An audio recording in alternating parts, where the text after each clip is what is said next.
घने जंगल के बीचों बीच एक विशाल बरगद का पेड़ था। उसी पेड़ की जड़ों के पास एक छोटी सी चींटी रहती थी, जिसका नाम था चिन्नी।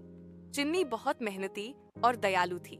वह हमेशा अपने काम में लगी रहती और दूसरों की मदद करने के लिए भी तैयार रहती। उसी जंगल में एक बड़ा और ताकतवर हाथी भी रहता था, जिसका नाम था मोती। मोती अपनी ताकत पर बहुत घमंड करता था। वह अक्सर छोटे जानवरों को नजरअंदाज करता और सोचता कि ये सब उसके सामने कुछ भी नहीं है। एक दिन चिन्नी अपने खाने की तलाश में जा रही थी कि अचानक उसने देखा कि मोती तालाब के किनारे खड़ा होकर पानी पी रहा है।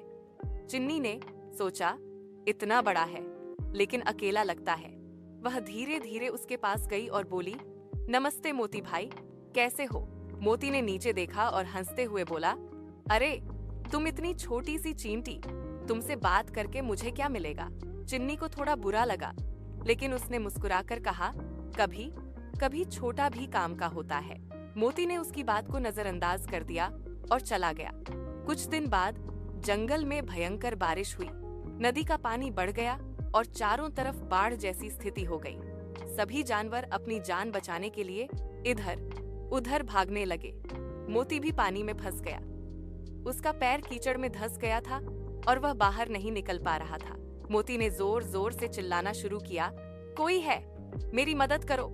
लेकिन उसकी आवाज सुनकर भी बड़े जानवर डर गए और पास नहीं आए। तभी चिन्नी ने उसकी आवाज सुनी। वह तुरंत अपने साथियों के पास गई और बोली, मोती मुसीबत में है, हमें उसकी मदद करनी चाहिए।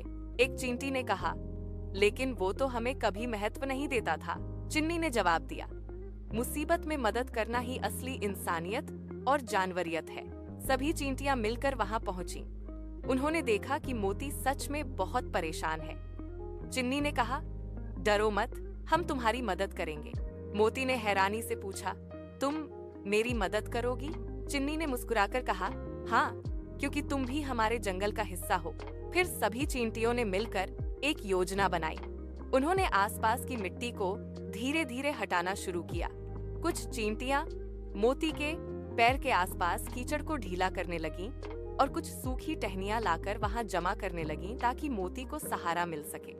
घंटों की मेहनत के बाद आखिरकार मोती का पैर बाहर निकल आया। वह धीरे धीरे खड़ा हुआ और सुरक्षित जगह की ओर चला गया। मोती की आंखों में आंसू थे।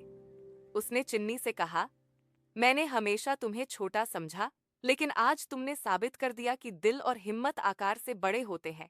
चिन्नी ने प्यार से कहा, किसी को छोटा मत समझो, हर किसी की अपनी ताकत होती है। उस दिन के बाद मोती का घमंड खत्म हो गया। वह अब सभी जानवरों के साथ प्यार से रहने लगा और हमेशा दूसरों की मदद करता। सीख, किसी को छोटा या कमजोर समझना गलत है। सच्ची ताकत दिल, एकता और मदद करने की भावना में होती है।